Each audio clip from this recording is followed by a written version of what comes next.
믿었던 미국 정보요원이 사실 스파이라면 어떨까요? 그것도 중요한 정보위 중심인 FBI에서 일어난 일이면 엄청난 충격이 아닐 수 없습니다. 로버트 한센은 미국 FBI의 베테랑 방첩관으로 무려 22년 동안 러시아에게 미국의 1급 비밀 및 주요 정보들을 유출하였습니다.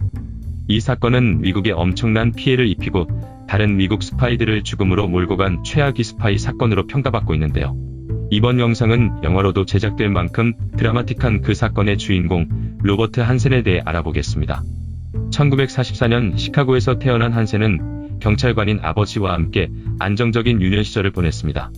그는 대학에서 화학을 공부한 뒤 치대를 들어가 치과의사가 되는 꿈을 가진 평범한 학생이었는데 아버지의 영향인지 하던 공부를 그만두고 1972년 시카고시 경찰의 지원 수사관으로 채용되었습니다.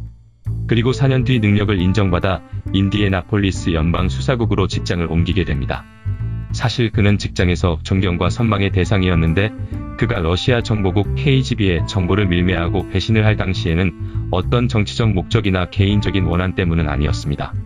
아이러니하게도 결정적인 배신의 이유는 돈이었습니다. 1978년 한센은 FBI의 핵심 방첩 임무를 미국의 수도 워싱턴으로 발령받았습니다. 하지만 성공적인 그의 커리어와는 달리 그의 가족은 금전적으로 힘든 시간을 보내고 있었는데 그 이유는 그의 6명의 자녀가 모두 사립학교를 물가가 비싼 뉴욕에서 다니고 있었기 때문입니다. 1980년대 기준 그의 연봉은 46,000달러였는데 지금의 물가로 따지면 10만 달러, 한국 돈으로 1억 2천만 원의 고연봉이었지만 1년 학비 6,500달러의 사립학교를 6자녀 모두 보내는 것을 감당하기엔 역부족이었습니다. 이런 돈을 감당하기 위해 한센이 러시아 KGB에 넘긴 정보는 실로 어마어마했습니다. 핵전쟁 발발 시 미국 대통령을 포함한 정부 고위 관료의 대피 계획과 전쟁 시나리오, 미국에 포섭된 소련 첩보원 명단, 이중 스파이 예상 명단 등의 1급 비밀도 있었습니다. 게다가 미국이 러시아 대사관 도청을 위한 지하 터널 및 위성통신 해킹 사실과 그 인터넷 시스템에 대한 자세한 정보까지 자신의 이익을 위해 팔아버렸습니다. 대소련 방첩 업무의 책임으로 미국 내 KGB의 활동을 손바닥 보듯한 한센. 그렇다면 그는 어떻게 아무도 모르게 국가 중요 정보들을 러시아에 팔아넘겼을까요? 1985년 그는 미국의 소련 대사관에 주재하고 있는 KGB 거점장에게 편지 한 통을 보내며 미국의 비밀을 제공하겠다는 의사를 밝힙니다. 그 편지에는 소련 대사관 내 미국에게 포섭된 3명의 KGB 요원의 명단이 있었고 이 제보로 이들 모두 소련으로 송환되어 사형을 선고받았습니다.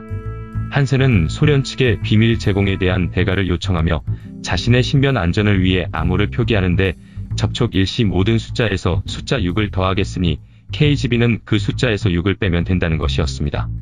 예를 들면 9월 9일 오후 9시를 이야기한다면 실제 날짜는 3월 3일 오후 3시가 되는 방법으로 자신을 보호하며 정보들을 넘기기 시작하였습니다. 이후 한센은 1985년부터 2001년 체포되기 전까지 지속적으로 암호를 포함한 편지 및 소포로 소련과 접촉하였습니다. 하지만 그는 단 한 번도 직접적인 접촉은 하지 않으며 주로 워싱턴 DC 인근에 있는 자신의 집 근처 공원들을 접선 장소로 사용했습니다. 예를 들면 공원 안에 작은 개울에 놓여진 다리나 벤치 밑에 정보가 들어있는 소포를 놓으면 KGB는 그 소포를 가져가며 돈뭉치를 갖다 놓는 방식이었습니다. 이들은 또 금지된 거래를 위해 공원 표지판 등의 표시와 정확한 시간 등을 정해놓으며 그들만의 철저한 안전수칙을 지켰는데요. 한센이 정보 소포를 가져다 놓은 인근 표지판에 테이프를 세로로 붙여놓고 KGB가 돈뭉치를 갖다 놓은 뒤에는 가로로, 한센이 다시 돈을 가져가면 세로로 붙여놓는 방식이었습니다. 또한 예로는 오후 9시에 만나기로 했던 KGB 요원이 사정상 3분 정도 늦자 이를 지켜보던 한센은 자신의 안전을 위해 소포를 다시 차에 옮겨가 버린 경우도 있었습니다. 그렇게 정보 거래를 한 건당 적게는 1만 달러에서 많게는 10만 달러를 모스크바 은행에 계좌 개설까지 하며 모은 자산이 그 당시로 140만 달러, 현재 가치 200만 달러 정도로 25억 정도를 모았다고 합니다. 거기에 다이아몬드를 포함한 다양한 보석들도 보상받았었는데 모든 걸 포함하면 40억 원 정도가 추정된다고 하네요. 가끔 그는 보상을 다이아몬드로만 받길 원했는데 그 이유가 나중에 자신의 자식들에게 안전하게 돈을 물려주기 위함이라고 밝혔다 합니다. 이처럼 그는 정말로 용의 주도하였는데 사람들의 의심을 받을까 정장을 입고 절대 공원의 다리 밑이나 벤치 밑을 들여다보지 않았다고 합니다. 한센은 또 실제로 한번 만나보고 싶다는 KGB 요원의 제의도 뿌리치며 조직 비밀 장소에서 돈과 정보만 거래를 했다고 합니다.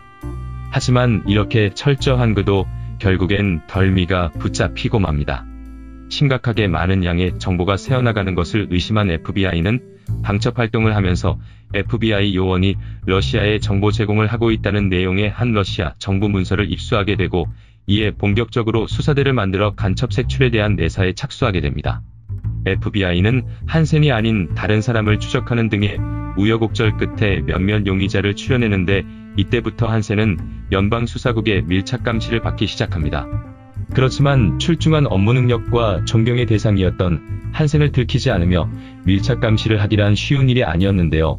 이에 FBI는 한센을 일부러 보좌원이 딸린 높은 자리로 파격 승진을 시키며 그 보좌원의 자리에 신입사원을 감시요원으로 보내게 됩니다.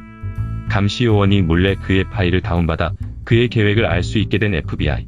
지속적인 미행 감시를 통해 FBI는 2000년 12월 12일부터 2001년 2월 5일까지 수차례에 걸쳐 한센과 KGB 요원이 비슷한 시간에 활동하고 있음을 확인했습니다.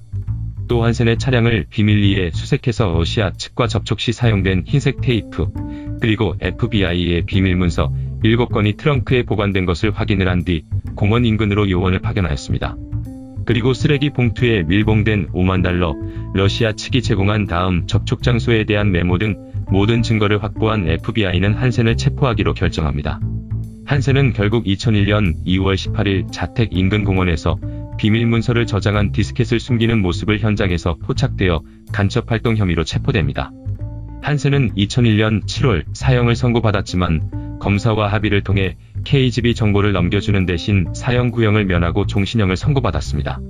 소식을 전해들은 그의 지인들은 충격에 휩싸이며 독실한 가톨릭 신자였던 그가 그런 짓을 했다는 것에 경악을 금치 못하였습니다.